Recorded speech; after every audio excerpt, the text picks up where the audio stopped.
Bonsoir à tous, je me présente, je m'appelle Blackfire, on va parler de un de mes personnages préférés en comics, bien évidemment, l'homme de fer, alias Iron Man. C'est compliqué de parler de ça, il y a une part de moi qui est heureux, en même temps je peux en parler, parce que comme je vous dis, je ne défends pas Disney, j'invite toutes les personnes à boycotter Disney. Il faut savoir que, j'ai pas envie de trop parler de ça dans toutes mes vidéos non plus, mais boycotter Disney au max que vous pouvez. Il y a beaucoup de choses à boycotter. Tout ce qui est, je dirais, de la malbouffe, tout ça faut boycotter. Ainsi que Disney. Disney, c'est les pires. Disney, boycotté à 200%. Pour revenir à ce que je disais, je vais parler d'Iron Man. Euh, et vous allez avoir une énorme surprise. Parce que comme je dis, moi, il y a une part de moi je suis un grand fan de Marvel, j'ai grandi avec ça. Et puis, on va pas se mentir, c'est assez fou à expliquer. Mais vous savez, quand on a regardé des fictions, il y a des choses qui nous ont marqué. Et on pourra dire ce qu'on veut, mais avoir vu Iron Man en vrai, que j'en sois fan ou pas, mais ça a changé, ça a tout changé, moi je trouve. À plein de points de vue, de manière cool. Sans Iron Man, on n'aurait jamais eu les Avengers. D'ailleurs, ça m'a toujours fait rire parce que dans les comics, les gens disaient, enfin c'est pas ma vision des choses, hein, mais on disait que voilà, Iron Man c'est pas le personnage phare de l'équipe. Et moi dans ma tête, ça m'a toujours fait rire parce que Iron Man, moi quand je vois l'équipe, je vois Iron Man. Il y a Hulk et Iron Man.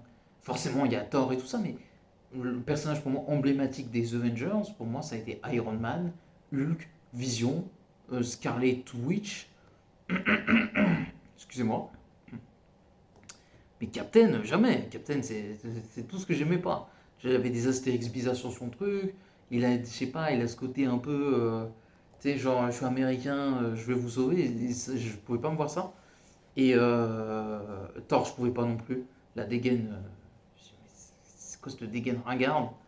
Et même à l'époque, c'était ringard, hein. Bizarrement, ça se passe bien aujourd'hui, mais avant, bizarrement, c'était extrêmement ringardos. On comprenait pas le personnage. Et je dis, qu'est-ce qu'il a, boucle d'or, avec son marteau bizarre? Je vous jure, je comprenais pas le personnage. Euh, et alors, en vrai, c'est stylé, mais voilà. Mais par exemple, voilà, c'est plus. Moi, les Avengers, voilà, c'était Vision, c'était Iron Man, Scarlet Witch, Hulk. Ça, pour moi, c'est l'emblème des Avengers. Namor, Black Panther, tout ça.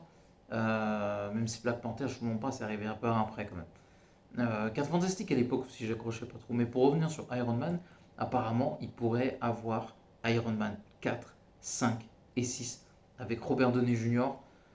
Je dois avouer que j'ai appris des trucs un peu bizarres sur lui, c'est un peu compliqué. Mais j'ai remarqué que tous les mecs qui ont un œil au beurre noir à l'œil droit, les gars, c'est un truc de fou. Des gens connus, hein, c'est très bizarre. Il y a plusieurs possibilités et aucune de ces possibilités n'est positive. Voilà. Il se dit que c'est des sacrifices humains, et on se dit que ça leur a injecté du sang ou ça leur a mis un truc dans l'œil bizarre. Bref, que des trucs chelous. Mais c'est vrai. Et le problème, c'est que vous allez me dire, ouais, mais quand t'as 10, 15, 20 personnes hyper connues, hein, qui ont ça, l'œil au beurre noir, et en plus ils sont tous impliqués dans des choses bizarres, t'es un peu comme ça. Après, je suis un peu perplexe parce que de toute façon, comme je vous dis, je peux pas faire promotion pour Disney, et ça inclut Marvel, je précise bien au niveau des films, le reste je peux. Et donc du coup, c'est un peu compliqué. C'est un peu compliqué, donc à la fois il y a une part de moi qui est content de voir une nouvelle trilogie de Wolverine, parce que j'estime que ça peut être intéressant. Puis je pense que ce sera en espérant que ce sera pas la fausse note comment il s'appelle, Jackman. Moi, je pense qu'il fera peut-être une nouvelle trilogie et il va s'arrêter.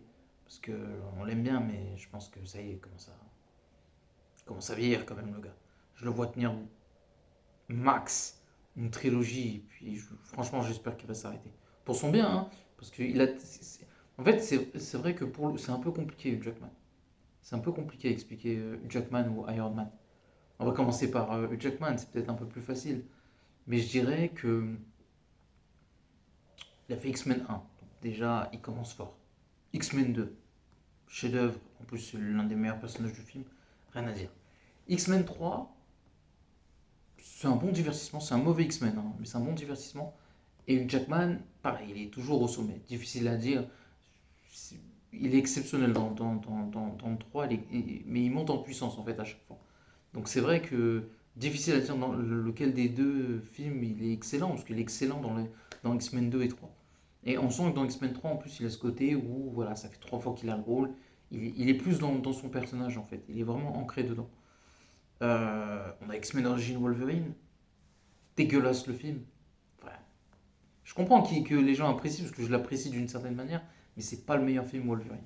Surtout, et X-Men d'ailleurs. Fait plus partie de l'un des pires que des meilleurs. Qu'est-ce que je peux dire sur ce film? Mais Jackman, il est hyper badass en Wolverine, il n'y a rien à dire là-dessus. Il porte le film sur ses épaules. Et même si ça manque de quelque chose, c'est lui, parce qu'il est un peu partout le gars, c'est lui qui double le jeu. Et quand, en fait, t'as la version un peu. Moi j'ai eu la version Logan, mais avec le jeu X-Men Origin Wolverine, et le jeu était fou. Donc le film est un peu réhabilité par rapport au jeu qui était exceptionnel. Euh,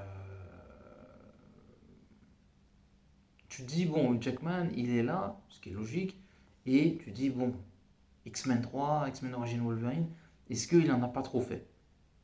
Et après, magnifique caméo dans X-Men First Class, donc là, le caméo est sympathique, donc c'était logique de le revoir. Et après, tu le revois dans Le Combat de l'Immortel, qui est au-dessus de X-Men Origin, et qui utilise en plus X-Men Day of Future Past, donc tu dis, ouais, pas mal en vrai, c'était plutôt une bonne idée de l'amener à ce niveau-là. Et après, il y a X-Men Day of Future Past est là. C'est l'un des meilleurs films avec les X-Men et à la fois Wolverine. Donc j'ai rien à dire là-dessus. Exceptionnel pour notre ami Jackman. Donc il avait bien fait de continuer à ce moment-là. Ensuite, on a Apocalypse. Et après, on finit sur Logan qui était impérial. Donc jusqu'ici, rien à dire. Après, on a eu peur parce qu'on le revoit dans Deadpool et Wolverine. On se dit, est-ce que c'est pas le film de trop? Et finalement, ben non. En fait, c'est un bon film aussi, dans le sens où il a su se réinventer avec un Wolverine totalement différent, en ayant vu aussi des Wolverines différents, totalement différents. Et puis, le côté déjanté avec Deadpool, il fallait le faire un jour, on l'a eu. Et c'était cool, quoi. C'était carrément cool. Maintenant, forcément, si vous me demandez mon avis, je veux pas faire de promo pour les films Avengers. Parce que ça appartient, comme je vous dis, tout ce qui appartient à Disney, je ferai en sorte de pas de faire le max possible de ne pas leur faire de promo. Pour ceux qui n'ont pas compris, Disney, c'est un rapport avec Epstein, c'est pour ça. Ils ont financé cette histoire de pédophilie. Ce ne sont pas les seuls, hein, mais ils font partie du top 3 des gens qui méritent d'aller directement en enfer. Et du coup, ben, je ne vais pas faire de promotion pour eux. Ça n'a pas, c'est pas pertinent, quoi. Je ne vais pas faire des trucs quand je vois que sur le dossier Epstein, tu as sa femme qui allait à Disney et qui disait aux enfants: Salut, ça va les enfants? Allez, tenez 2000 $ et on va sur l'île aux enfers. Tu vois, sans oublier qu'ils ont financé à 54 millions cette histoire de pédophilie et du coup, internationale. Du coup, je ne peux pas défendre Disney parce que j'ai ce qu'on appelle des principes. Et l'argent, ça a plus de valeur que. Non, excusez-moi. Les valeurs ont plus de valeur que l'argent. Alors, les principes, ça vaut mieux que l'argent. C'est ça que je voulais dire. Comme ça, on s'est bien compris. Excusez-moi que ma langue est fourchée. Mais c'est vrai que, comme je disais par rapport à Wolverine, il a eu une évolution qui a fait que Jackman, jusqu'ici, on peut lui faire confiance, il s'est pas trop trompé. Parce que faut revenir après Logan et gérer. Il revient après Logan et il gère. Et c'est ça la puissance d'un bon acteur et d'une superstar. Et Jackman, globalement, il s'est rarement trompé sur ce qu'il a fait avec Wolverine. Et chapeau à lui, hein. Belle carrière en tant qu'acteur et en tant que Wolverine. Pour revenir à Robert Downey Jr., c'est dur à dire Robert Downey Jr. C'est assez monumental en vrai quand on y réfléchit. Qu'on aime ou pas l'acteur, il faut le reconnaître son talent. Il a ressuscité Iron Man à tout point de vue. Il en a fait un personnage emblématique. Il est passé d'un inconnu à une lumière totale. Et en plus, ça nous a permis d'avoir les Avengers, les Gardiens de la Galaxie, Infinity War et tutti quanti. Et son personnage, au fur et à mesure du temps, a souvent été pertinent. C'est-à-dire que dans un, bon voilà, super beau, il n'y a rien à dire, perfect. Dans deux, bon, voilà, pas ouf, mais il s'en sort pas trop mal pour le coup.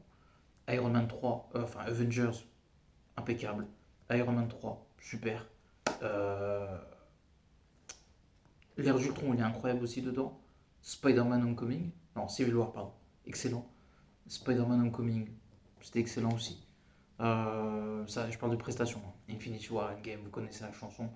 Iron Man au sommet. On l'a revu dans des petits trucs vite fait comme What If et tout ça.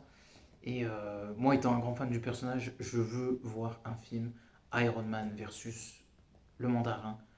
J'en rêve la nuit, c'est vraiment un truc de fou. C'est un peu le truc qui m'a écœuré de la trilogie, c'est-à-dire que j'ai aimé beaucoup de choses avec le un et le 3 et j'ai aimé même l'idée du 3 ce qu'ils voulaient faire, j'aime toujours l'idée, mais je suis tellement frustré de ne pas avoir vu ce Iron Man contre un mandarin.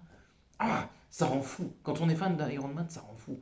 Et après, le reste, si ça reprend, ben, écoutez, ce sera. C'est que du bonus après. Si Iron Man il affronte le mandarin, j'en ai rien à foutre. En plus, il y a plein d'autres personnages exploités. Dynamo Pourpre qui n'a jamais été exploité. Blizzard, il y en a plein. Il y a plein de choses à faire intéressantes. Donc, le laser aussi, ça peut être ouf. Donc, voilà, n'oubliez pas de commenter, liker la vidéo. Et à la prochaine. Je suis Iron Man. Ciao tout le monde.